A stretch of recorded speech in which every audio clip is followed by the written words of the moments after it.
Shoots and ladders, wishful thinking. Hey everyone, my name is Jason. I'm Desiree Josen.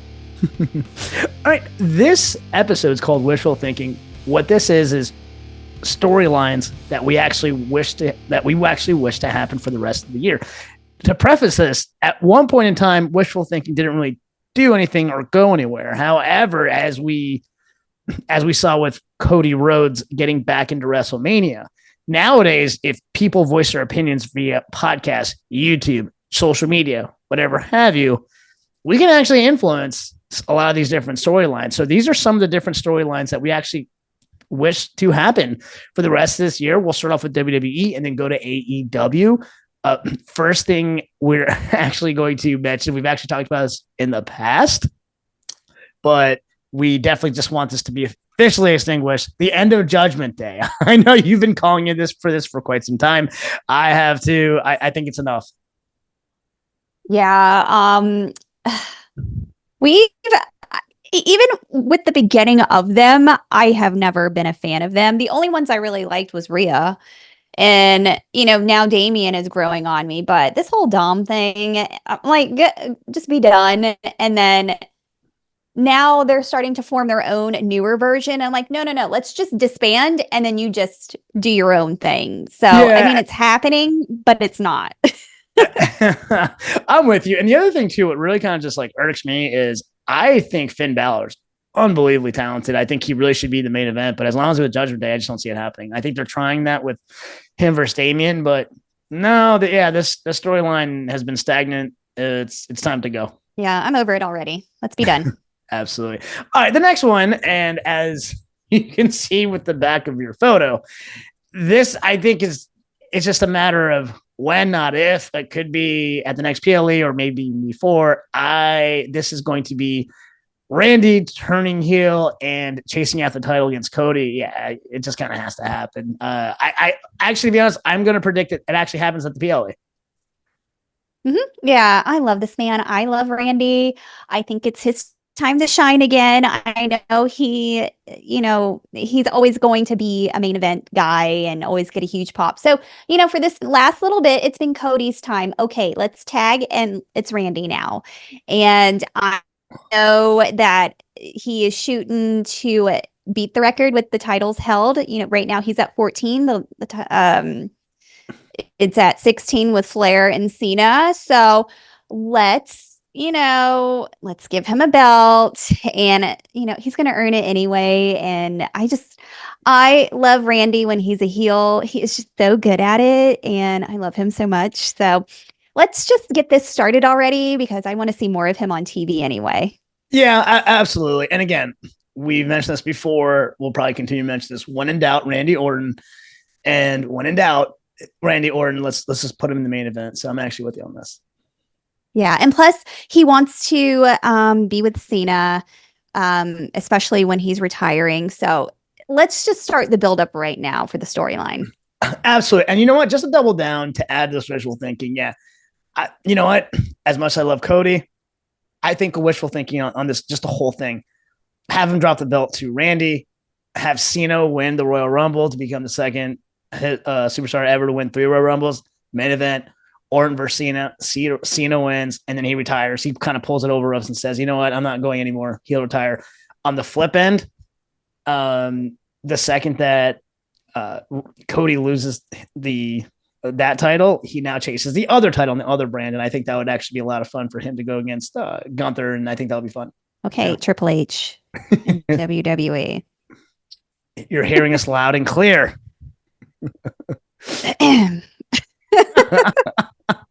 All right, cool. Listen, this is another one that I think this is inevitable, but let's start making this happen. New Bloodline versus old Bloodline with The Rock returning. This is going to be a lot of fun. It'll be interesting to see if this happens and who goes where. I think they still want The Rock versus Roman. So maybe Rock joins the New Bloodline for some reason and they make him the new tribal chief and they're okay with that. The Usos go jump the other side. This will be fun. I don't know how the dynamics are going to go. If it's just straight up the new versus the old, I think the old will just whoop them. But I think, but yeah, I'm ready for this to happen. I think it's just smart. Yeah, I think we are on pins and needles waiting now that Roman has returned. So, and it's pretty obvious what happened on SmackDown. So we're slowly creeping to it, but now I want to know who is going to be with who because I feel like the Usos are going to come back and come back with Roman. We're going to have, Solo and the rest of them. It's and I know The Rock is going to come back. I don't see him coming back until the end of the year, maybe Survivor Series, maybe Rumble. I really feel like it's going to be Rumble. Um and and like you said, I still think we're going to get a Rock and Roman Yeah. main event just because it caused so much heat last or this past year. I am now interested in seeing it happen. So who knows? Well, He could eventually go with the new bloodline. well, exactly. And the other thing too is now Roman's hotter than ever. Now people actually genuinely like him. So it took all this time and all these different twists and turns to get people to like him. So this would be a lot of fun if it is The Rock versus Roman. And it rubbed off on me because for years I never cared for Roman. He was great, but I was just like, he just doesn't do it for me. And I get it. I'm like, he's a heel and it's working, but now he's a face. And I'm like, I like Roman because I despise these new boys Oh. and they're troublemakers and I don't like them. And so I'm like, put them in their place. So I am really loving this. And can I also really just make a big shout out to wrestling right now, especially WWE and these past Raws and SmackDown, especially these two past Raws. They have been the most entertaining and best development of storylines in a really long time. I am loving where everything is going. Yeah. Yeah. Hats off to Triple H. And you know what? He gets it and he gets the fans and he gets us. So yeah, 100% with you on that. Yeah. All right. Next one. I'm a little surprised this is taking this long, but the breakup of Jade and Bianca. I honestly thought it would have already happened. It's still bound to happen because you put them in a singles match. I mean, talk about just electricity, especially given how athletic they both are. I still see it happening at the probably at this point by the end of the year and setting up that match for SummerSlam. What do you think? I don't even know. And we really projected it. I mean, we saw like a whisper of it right before King of the Ring. No. And we were like, okay, it's going to happen. Because even in the crowd at SmackDown that I was at, everyone's like, it's happening. It's going to happen tonight. And nothing. And there's still a tag. There's no like sassiness between them. So I'm like, are they going to really drag this one out and let it build? Which I think that they are. Yeah, it almost seems like they will. And I think they're just trying to set up the match for Mania. That's probably what it looks like. If that happens, I get it. Yeah. But I get it. It's definitely happening a lot longer than we anticipated. Mm-hmm. I don't see it being a Mania match though. Well, yeah. I mean, that'd be, if it happens before, yeah, that'd be kind of cool too. So yeah, it'll be interesting to see kind of how this one plays out. All right. Yeah. Next one. And this particular wrestler was rated as one of the most underrated wrestlers in WWE, but let's have Chelsea Green win the championship. I know you've been an advocate for this for quite some time. I'm actually with you. I think it's time. Yeah. And I don't know when. And that's the thing is she annoys the hell out of me. And that's the point of her. And she does it so well. And it's to the point now where I'm like, I really like her. And her promo skills have really, they're so much fun. She's goofy and funny backstage. And I used to be really, big on Tiffany. Now I'm more of Chelsea, where I'm like, Tiffany, just go ahead and cash in and be done with it. And then let's just move on to Chelsea. And I really hope they give her something very soon because she just makes great TV right now. Yeah, I'm actually with you on that. I think they see that. And but look, here's the thing too. And hopefully the powers that be are listening. You don't want to miss your opportunity when the iron's hot. And I said this years ago. When Shinsuke he won the Royal Rumble. They should have had him beat AJ, and they didn't. And now look where he's at. And that would have changed his career, the perception from the fans, and people liked him so much. But now, out of sight, out of mind, you kind of miss your opportunity. You don't want to do that. We were advocating for LA Knight's finally win title. Otherwise, he would have been irrelevant. Thank God they did that. They're doing something with him. But if you don't continue momentum and traction, you could bury someone. That's just not good for anybody, i.e. Ricochet. Yeah, I agree. I was about to point out, I'm like, it's been a really long time for us for pushing for LA Knight. And it finally happened after a couple of years. I'm like, it took that long to give him a title.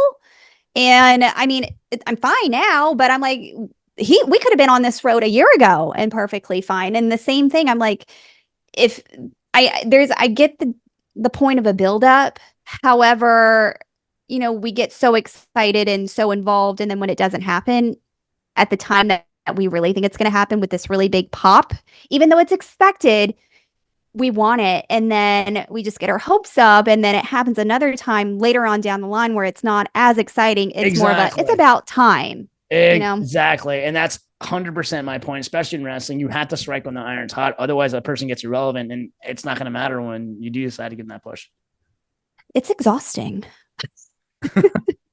I agree. All right, let's switch over to AEW. This one, I mean, this is way too obvious, but maybe they're just prolonging it because of the chase, and this is going to draw more fans in their mind or whatever, what have you. But Will Ospreay finally winning that title, and I think it's, again, only a matter of time. But don't make the same mistakes that WWE is doing. Don't wait for so long that he becomes irrelevant. I mean, I think you should strike while this iron's hot. Yeah, and I know you are a big fan of Will, and he, like I said, I mean, him in the ring, it's amazing. And I would say it's about time because he's been in AEW for a good amount of time for him to be pushed, and he is pushed, but it'll be a positive move for his character development. Yeah. And plus, isn't he going to be in All In London? So yeah. I can see that happening. Correct. Absolutely. All right. Speaking of just like guys that are up there on top of the world, Will Ospreay had a match with him. What about Swerve turning heel? I'm actually with you on this. I think he would make a fun heel. I think this will actually just raise him to new levels just of his overall character development. I could see this happening as soon as their next event. But what you got to say about that? I am seeing bits and pieces of it. Like we all know in these past episodes, I love Swerve. He's a cool guy.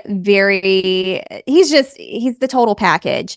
But I want to see him be the bad boy now. And I think that's basically what's going on right now with his match that's coming up with Bryan Danielson. Yeah. From what I could see on Dynamite, with just how he's acting, and he's like, I'm going to end your career. But the way he's doing it, even though he's doing it respectfully, there's that little taste of I'm ending it in a negative way. Yeah. And I'm like, I kind of like this, and I'm really excited to see where he goes. And I mean, it's going to be a really fun match with those two. Yeah, I agree. Yeah, they're going to bring the house down, and it's going to be a lot of fun. I think Bryan's going to win. And if not, that'll be the perfect time for him to turn heel. But regardless, I think it's a good time for him to turn heel. Yeah. All right. Next one. Oh boy, you're about to go off. Taz is about to go off. This is starting to become a runner, and I love it. So MJF versus Wardlow. I'm just going to let you roll. Go for it. I'm on the hunt for War Daddy. And in the beginning, when Wardlow came back, he had on his wrist that he was back for MJF. And I'm like, it's going to happen because he had that really awesome match a couple of years ago with him. And that was I just loved all of that, the promos and everything involved. I'm like, let's do this one more time and just let Wardlow go crazy on him. I want that to happen. Yeah. We need that to happen, at least for us Wardlow fans. I don't know. What do you think? Well, yeah, absolutely. And also, not to mention, I mean, from a storyline perspective, you really should incorporate as many different wrestlers with each other as possible. I mean, to build as many different storylines as possible.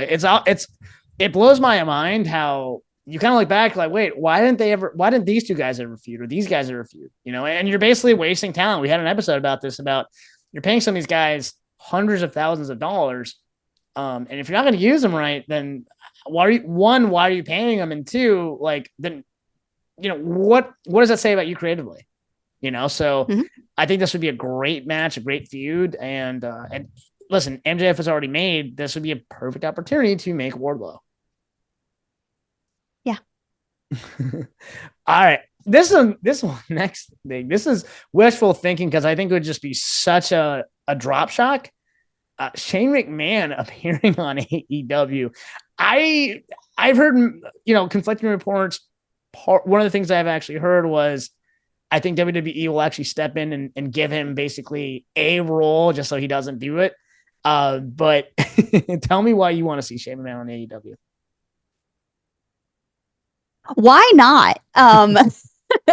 No, it's because we heard the rumors throughout the months and we saw that picture. Everyone saw the picture of them two talking. We don't know how old that was. We don't even know what that was about.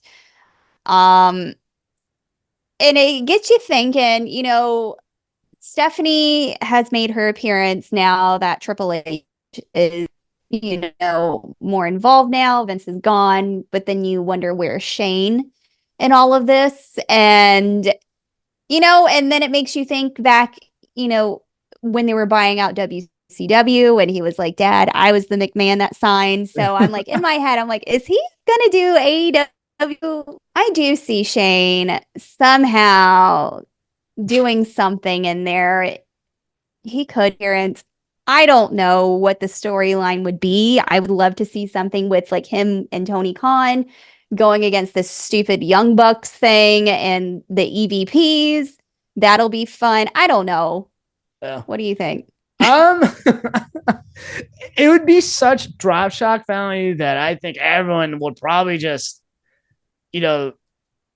I think whatever show audience he does this in front of, the audience will just pause and for 5 minutes just start chanting his name and kind of going nuts. It'll be such a just shock for everybody. And I think, wow, yeah, this would definitely say something. But it also, and it would really just further prove like, hey, look, this is a new regime in WWE. They're kind of drowning out the McMahons. This is now Triple H's company, which, again, kind of what we mentioned before, like, hey, hats off to him because WWE's like really fun now and really creative. But for them to really not to give Shane even like an advisory board, like role or something like that, it's a little surprising to me. So I think just a shock value of this would be, it would definitely be one of those wow moments. So yeah, we'll not unless. Not unless that picture was just a meeting just to spark a little interest and get attention from WWE to be like, Shane, what are you doing? I'd be like, what are you doing over there? No, sir, get back over here and we'll let you do something kind of thing. So. Yeah, that's what I'm saying. I would honestly, if that were me, I'd give him like some type of advisor role, let him sit on the board, pay him a couple $100,000. Like, I'm sure he has plenty of shares anyway. So that's what I think. Love Shane anyway. So. Yeah. Listen, he's an underrated wrestler. Some of the bumps he took is just crazy. Yeah. All right. Last but not least, for AEW, Britt winning the title. We kind of talked about this on their podcast. I think it's time. Again, please do not miss the window on this. Let it happen. Let her roll. Let her have a reign. And again, when someone wins a title, you're going to see that character kind of just elevate to new levels on the mic, in the ring. Just let this happen. Yeah, 100% agree. I'm glad she's back. I'm glad she's healthy. She is like Miss AEW. And I love that. I mean, that was the first thing she went after is her title and get rid of Mercedes and the CEO bit that she's doing. And, let's not focus on CEO and let's do DMD. I don't know. I don't know who you think is in line to take this title, but it's me. And I hope she beats her ass. So, yeah. And I hate, in all of what we all talked about today, I feel like it's pretty obvious, but sometimes it's not that obvious to creative and where they think it's going to go because, at the end, they're just looking at the bigger picture at the end, not looking at the details of what's going to be the buildup. So, who knows? Even though it's pretty obvious that Britt should get the title, doesn't mean that they're going to write her in to have it, and they're going to prolong it for another PLE at the end of the year, which is just going to be annoying. So, and then that's the thing as fans, like, just because it's obvious doesn't mean it's bad. Exactly. When they brought Cody back into the main event and he won, I mean, you had people like shedding tears and stuff. So yeah, I'm actually with you. Yeah. Just because it's cliche and just because historically wrestling fans like being swerved, I mean, sometimes just go chop. Yeah. Agreed. All right, awesome. That actually wraps up this episode. This is a lot of fun. Please chime in. DM us at the Chutes and Ladders. Please like, share, and subscribe. My name is Jason. I'm Desiree Josen. All right, until next time, have an awesome day. Bye, friends.